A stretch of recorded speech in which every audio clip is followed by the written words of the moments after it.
कौम आद पहाड़ की तरह कद्दो कामत रखने वाले लोग जिन्होंने अजीम सुतूनों वाले शहर को आबाद किया था।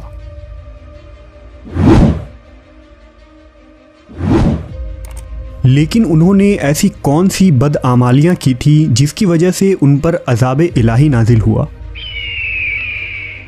इस अज़ाब ने तारीख़ के सबसे ताकतवर कौम को किस तरह तबाह व बर्बाद कर दिया।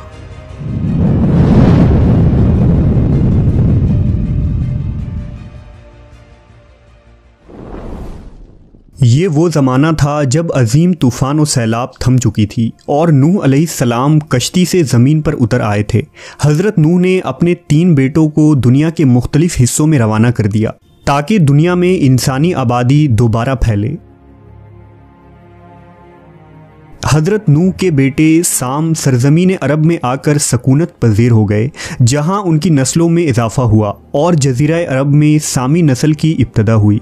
साम की नस्ल से एक ताकतवर सरदार की पैदाइश हुई जिसका नाम आद था। आद अपनी औलादों के साथ जुनूबी अरब के इलाकों में जा बसा। इस इलाके को सहराए अहकाफ कहते थे, जहाँ रेत के बुलंद और बड़े बड़े टीले थे। आद अपनी औलादों के साथ यहाँ आकर आबाद हो गए और यहाँ उसकी औलादों में 13 कबीले आबाद हुए। ये लोग कौम आद कहलाए, जिन्होंने यहाँ ताकतवर हुकूमत की बुनियाद रखी और तकरीबन 1500 बरसों तक यहाँ आबाद रहे। उन्होंने इस बंजर सहरा को अपने ज़ोर बाजू और मेहनत व मुशक्क़त से सरसब्ज़ बना दिया और यहाँ खूबसूरत बस्तियाँ बसाईं। कौम आद दुनिया के सबसे लंबे और ताकतवर लोग थे। उनके ताकत के मुतालिक कहा जाता है कि वो एक हाथ से ही दरख्त के जड़ों को उखाड़ देते थे। वो कभी बूढ़े नहीं होते थे। उनमें एक शख्स 1000 साल की उम्र पाता था और उन्हें कभी कोई बीमारी न होती थी। कौम आद का ज़माना 2000 साल कबल मसीह माना जाता है। उन्होंने अहकाफ में पहाड़ों को काट कर आलीशान महल बनाए थे और लंबे लंबे सतूनों को तराश कर अपने बस्तियों की अजमत का सबूत देते। इसलिए उनको 1000 सतूनों वाले शहर की कौम भी कहा जाता है, जिसका मरकज़ हज़र मौत का इलाका था। कौम आद खजूर के बागात के मालिक थे और खेती बाड़ी करने वाले थे और चट्टानें काट कर बड़ी बड़ी नहरें जारी की थी। इस कौम को अगर उस दौर का सुपर पावर कहा जाए तो ये गलत ना होगा। कुर्तुबी की रिवायत के मुताबिक हज़रत इब्ने अब्बास का बयान है कि कौम आद के लंबे कद वाले आदमी 500 ज़िरा का होता था और उनमें सबसे छोटे कद का आदमी 300 ज़िरा का होता था। याद रहे कि 1 ज़िरा मौजूदा पैमाइश के मुताबिक तकरीबन 1.5 फीट का बनता है। इन तमाम नेमतों और रहमतों के बावजूद कौम आद अल्लाह के नाफरमान साबित हुए और दुनिया की मालो दौलत और ताकत व क़ुव्वत ने उन्हें सरकश बना दिया। लिहाजा तूफ़ान नूह के बाद कौम आद ही वो कौम थी जो सबसे पहले कुफ्र व शिर्क में मुब्तला होकर बुतों के पुजारी बन गए। उनके 3 मखसूस बुत थे जिनके नाम हमूद, हुब और समत थे, जिनकी वो पूजा किया करते और उनसे मुरादें मांगते थे। शिर्क के साथ बहुत जल्द ही ये लोग जहालत, गुमराही, बेहयाई, ज़िना और फसाद में पड़ गए और बदआमालियों के तमाम हद को पार कर दिया। लिहाजा अल्लाह ने कौम आद में से ही एक नेक और सालेह बंदे जिनका नाम हूद अलैहिस्सलाम था, उन्हें नबूवत अता की ताकि इस भटकी हुई कौम की इस्लाह की जा सके। हूद अलैहिस्सलाम ने अहले आद को अल्लाह की इबादत की दावत दी और उन्हें शिर्क से तौबा करने की तलकीन की। हज़रत हूद मुसलसल 50 सालों तक अपनी कौम को दीन हक़ की वाज़ व नसीहत फरमाते रहे। कौम आद के 2 कबाइल जिनका नाम कलमान और खलजान था और उनके पास कौम की सरदारी थी, उन्होंने हज़रत हूद की सबसे ज़्यादा मुखालफत की और आपको तकलीफ़ें पहुँचाईं। लेकिन आखिरकार कबीला खुलजान दावत हक़ पर ईमान ले आए, जबकि बाकी 12 कबीलों ने हज़रत हूद का इनकार किया। उन्होंने हज़रत हूद से कहा कि हम अपने बाप दादा का चलन हरगिज़ न छोड़ेंगे। वो तकब्बुर और गुरूर में डूब गए और उन्होंने अल्लाह को ललकारा और कहा कि अगर हमसे भी ज़्यादा कोई ताकतवर है तो उसे ले आओ। लिहाजा अब कौम आद पर अजाब का फ़ैसला करीब था। कई दिनों तक अहकाफ में बारिश न हुई। चश्मे, आबशारें और नहरें खुश्क हो गईं और हर तरफ सूखा पड़ने लगा। खेत खलियान बर्बाद हो गए, ज़मीन बंजर हो गई। आद के लोगों के बड़े बड़े बागात सूख गए, मवेशी मरने लगे, यहाँ तक कि लोग पानी के लिए तरसने लगे। जब खाने को कुछ न रहा तो ये लोग कुत्ते, बिल्लियाँ, चूहे और मुर्दार जानवरों को खाने लगे। लिहाजा एक सयाह बादल मंडलाता हुआ अहकाफ के इलाके की तरफ बढ़ा, जिससे हर तरफ अंधेरा छा गया। हूद अलैहिस्सलाम ने जब ये मंजर देखा तो समझ गए कि अल्लाह का वादा अब करीब है। हज़रत हूद अपने मानने वालों को साथ लेकर खतीरा नामी बस्ती की तरफ चल दिए। जैसे ही हज़रत हूद ने अहकाफ से हिजरत फरमाई, अजाब की इब्तदा हो गई। काले बादल मज़ीद सया हो गए और तूफ़ान बरपा हो गया। एक तेज़ आंधी चली जिसने सब के दिल दहला दिए। इस सख्त आंधी के सामने हर चीज़ ज़मीबोस होने लगी। हवा के झोंकों से कौम आद के अजीम सुतून ढहने लगे और उनके बड़े बड़े महल्लात और घर उड़ाकर रख दिए गए। 60 हाथ के कद आवर अफराद तिनके की तरह हवा में उड़ रहे थे।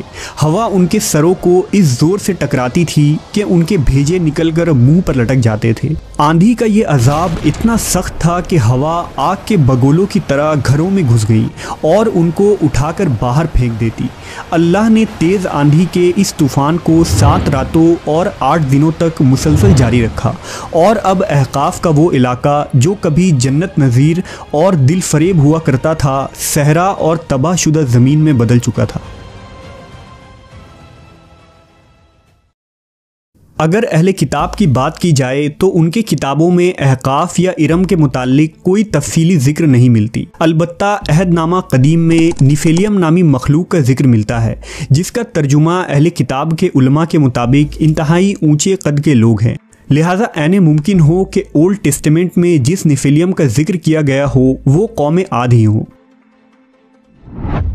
बहरहाल कौम आद का वो इलाका इस तरह तबाह व बर्बाद हुआ था कि फिर हज़ारों साल तक तारीख़ के सफ़ों से आद और उनके इलाके का नाम ही मिट गया और लोग उन्हें सिर्फ़ एक मिथ या अरबी लोक कहानी समझने लगे। लेकिन 1000 सालों बाद कुरान मजीद में कौम आद और अहकाफ की तारीख़ को दोबारा दोहराया गया ताकि लोग उस कौम की हकीकत को याद रखें। अगर मौजूदा दौर की बात की जाए तो अहकाफ का वो इलाका आज यमन और ओमान के इलाकों में 2.5 लाख स्क्वायर मील पर फैला है, जहां आज रेत के सुनसान टीलों और वहशत व वीरानी के सिवा कुछ भी नहीं है। इस इलाके की वहशत की वजह से अरब इसे हज़र मौत कहते हैं। मकामी बद्दुओं से लेकर सयाह और मुसाफिर तक कोई भी इस रेतीले रेगिस्तान के करीब जाना पसंद नहीं करता।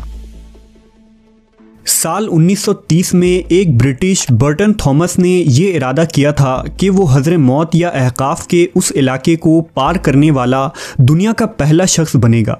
लिहाजा थॉमस ने मकामी बद्दुओं को साथ लेकर ऊँट के ज़रिया इस इलाके का सफ़र किया था।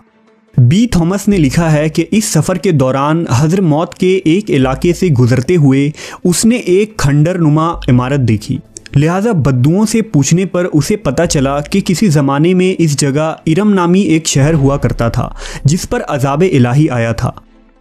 अगले 35 सालों तक उन इलाकों में तहकीक जारी रही। इस तहकीकी टीम के एक शख्स जिसका नाम निकोलस क्लैप था, उसे ये यकीन था कि इन इलाकों में कोई गुमशुदा शहर ज़रूर छुपा है। लिहाजा तारीख़ के उस गुमशुदा शहर की तलाश में उसने पूरी कुव्वत लगा दी। क्लैप ने 2-2 साल पुराने यूनानियों के बने हुए नक्शे ढूंढे। लिहाजा उसे टॉलमी का बना एक नक्शा मिला जिसमें उन इलाकों को दिखाया गया था। अब क्लैप को यकीन था कि वो अपनी तहकीक सही मकाम पर कर रहा है। अपनी कोशिशों और सरकारी ओहदेदारों से बहुत मन्नत व समाजत के बाद आखिरकार क्लैप को सैटेलाइट की तस्वीर दे दी गई, जिसमें हज़र मौत के इस इलाके के नीचे दबे 2000 साल पुराने पिलर्स, टावर्स, रास्ते और सुतून के आसार मिले, जिससे ये अंदाज़ा लगाया जा सकता था कि इन इलाकों में कोई कदीम सिविलाइजेशन ज़रूर आबाद हुआ करती थी। सवाल ये उठता है कि वो कौन सी हवा थी जिससे कौम आद के इतने कद आवर और देव कामत लोग तिनके की तरह उड़ गए और उनके अजीमुशान सुतून और मोहल्लात तबाह होकर रेत की तरह बिखर गए। जदीद साइंस की हवा पर तहकीक शायद इस सवाल का एक बेहतरीन जवाब हो सकता है। दरअसल साइंसदानों ने विंड फोर्स को मुख्तलिफ दर्जों में तकसीम किया है, क्योंकि हवा की तेज़ी और शिद्दत इलाकों, मौसमों और मकामात के एतबार से मुख्तलिफ होती हैं। इनमें सबसे कम फोर्स की हवा लेवल 0 की हवा है, जो हमारे सतह ज़मीन पर मौजूद है, जिसमें हम पतंग उड़ाते या परिंदे परवास करते हैं। फोर्स 4 की हवा का वो लेवल है जो एक कश्ती के बादबान को आसानी से धक्का दे सकता है। इसी तरह फोर्स के हर लेवल के साथ हवा की शिद्दत में इजाफा होता जाता है। तहकीक के मुताबिक हमारी इस ज़मीन के मुकाबले में दूसरे सैयारों पर चलने वाले हवा तेज़ तरीन होती हैं। अगर इस कायनात में सबसे तेज़ चलने वाली हवाओं की बात की जाए तो वो जदीद दरियाफ्त के मुताबिक IJR नामी ब्लैक होल के गिर्द चलने वाली हवाएं हैं। ये हवाएं 3 करोड़ 20 लाख किलोमीटर फी घंटा की रफ्तार से चल रही है, जो रोशनी के रफ्तार का तकरीबन 3% हिस्सा है। इस रफ्तार से चलने वाली हवाओं में शायद इंसान के खून के खुलिये तक बिखर जाएंगे। हवा के इस फोर्स से ये अंदाज़ा लगाया जा सकता है कि कौम आद पर आने वाला वो तूफ़ान किस कदर सख्त और दिल दहला देने वाला था।